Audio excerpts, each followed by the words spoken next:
Hello friends, welcome to my YouTube channel. My name is Siddharth Dave and today we are going to discuss about the another topic, that is categories of essential elements. Friends, we have already discussed the some of the macro and micro elements in our earlier video, and in the description box of this video I'm mentioning the link of that video, so please uh, watch that video also and then you can continue with this video. In earlier video we have also discussed about the hydroponic techniques which is used to check the mineral deficiency in the plants. Okay, now today we are going to discuss about the categories of essential element. Okay, there are generally four broad categories of the essential element. Okay friends, this topic it is given in the plant physiology unit in the 11th science NCERT textbook in the chapter number 12. Okay, so let us discuss the categories of the essential elements. See, as I told that categories, they are grouped into four main categories on the basis of their diverse function.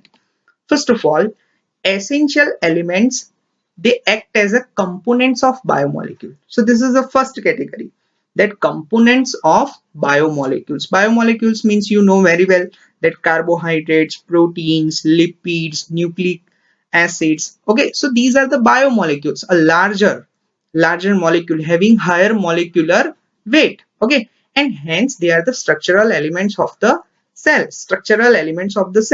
For example, carbon, hydrogen, oxygen and nitrogen.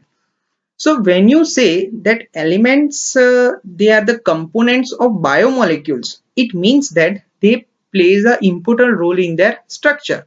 So when you see the structure of carbohydrate, okay, here you can see the structure of glucose, galactose, fructose. Here you can see in the structure that carbon is present, hydrogen is present, oxygen is present. Okay, when you see the structure of protein, as you know that proteins, it is a long chain of amino acids. So this is a general structure of the amino acid. On the left hand side you can see in the center carbon is present, on the left hand side NH2, and on the right hand side you can see that COOH group it is present, carboxylic group is present. So this is a general structure of the amino acids and ultimately it forms the protein. So we can say that K nitrogen is present over here. Okay, so which makes the components of the proteins.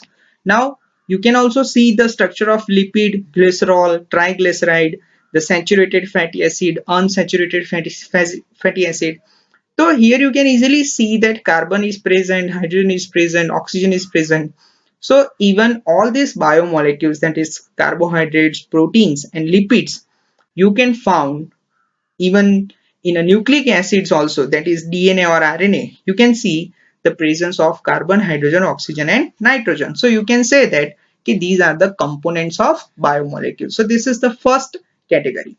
Now let us discuss second categories. Essential elements, they are the components of energy related chemical compound. It means some of the compounds which are present in the plant which is involved in the energy generation. Okay, for example, phosphorus, which is an essential element, it is a component of ATP. ATP is the energy related chemical compounds in a plant. So when you see the structure of ATP, this is the structure of ATP. You can see on the right hand side three phosphorus group is present. Okay, PO4 and PO4. Okay, so you can see that phosphorus is present in the structure of ATP. Even magnesium is also involved in the chlorophyll. Okay, this is the structure of chlorophyll. You can see in the center the presence of magnesium. Okay, so we can say that this is the second category, that essential elements, they are the components of energy related chemical compounds in a plant, because here ATP and chlorophyll, both the things, they are present in the plants. Third, essential element, they activate some of the enzymes or inhibit the enzyme. Activate करते हैं और उसको inhibit भी करते हैं. Enzymes यानी a protein component. Barabar, it is a one type of protein which has ability to increases the rate of reaction. So you can see that Mg plus 2, which will act as an activator for the ribulose bisphosphate carboxylase oxygenase enzyme. Okay, this is also known as the Rubisco. आपको थोड़ा सा नाम prepare करने में थोड़ी सी दिक्कत आएगी, लेकिन धीरे धीरे हो जाएगा. So Mg plus 2, that is magnesium ion, it is act as an activator for ribulose bisphosphate carboxylase oxygenase enzyme, and it will also act as an activator for phosphoenol pyruvate carboxylase enzyme. Okay, this is phosphoenol pyruvate carboxylase enzyme. Okay, now one another element, that is Zn plus 2, it will also act as an activator for the alcohol dehydrogenase enzyme, right? And molybdenum MO, which is also act as an activator for the nitrogenase enzyme, which is involved in the nitrogen metabolism. So you can say that some of the essential element, for example Mg plus 2, Zn plus 2 and molybdenum, they activate or inhibit some of the enzymes जैसे कि यहाँ पर दिखाए गए हैं. Fourth category, essential elements can alter the osmotic potential of a cell. Now see, osmotic potential of a cell, that means it is related to the movement of water into the cell. Okay, and the element which is involved in changing this osmotic potential, it is a potassium. So here you can see the example that potassium is involved in opening and closing of stomata. This is a structure of the stomata. Left hand side you can see the stomatal pore which is open, so it is an open stomata. In right hand side you can see the pore, it is closed, so it is a closed stomata. So now why these things it is possible? Due to the presence of potassium ion. Now when you see in the left hand side figure, you can see that when the K plus potassium ion will move into the guard cell, this is a guard cell, right? Now when it will move into the guard cell, along with this water will also move. You can see that downside arrow, water will also move into the guard cell. So when the water will move into the guard cell, the turgidity of the guard cell will increases. Okay, and due to this the stomatal pore will become open. Okay, and opposite of this will, in the right hand side you can see that the stomatal pore is closed.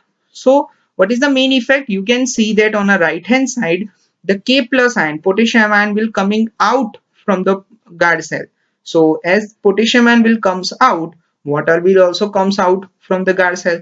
So when water will comes out of the guard cell, the pore will become closed. So this is the basic mechanism of opening and closing of stomata.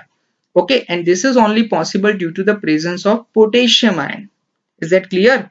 तो एक simple fundamental theory है कि potassium ion जैसे अंदर गया तो पानी भी अंदर जाएगा, पानी अंदर गया तो स्टोमेटल पोर ओपन हो जाएगा. इसके ऑपोजिट देखो तो जैसे ही पोटेशियम आयन गार्ड सेल से बाहर निकलेगा तो वाटर भी इसके साथ बाहर निकलेगा. ओके, तो जैसे ही वाटर बाहर निकला स्टोमेटा का पोर क्लोज्ड हो जाएगा. Now some of the rules of macro and micro elements, you can see that they play important role in permeability of cell membrane, then maintenance of osmotic concentration of cell shape, then it will also helpful in electron transport system, then act as a buffering action, right? Also plays role in enzymatic activity, then act as a major constituents of macromolecules and coenzymes, right? Coenzyme, it is the non-protein part of the enzyme. Okay, enzyme generally protein का बना होता है लेकिन उसमें एक non-protein part होता है, that is coenzyme. तो ये सारे जो है वो रोल है, राइट? परमिएबिलिटी जो हमने चेक की अभी, osmotic concentration, electron transport system जो कि आप पढ़ोगे, buffering action, also plays the role in enzymatic activity जैसे हमने Mg+2, Zn+2, molybdenum डिस्कस किया, and also act as a major constituents of the macromolecules and coenzymes.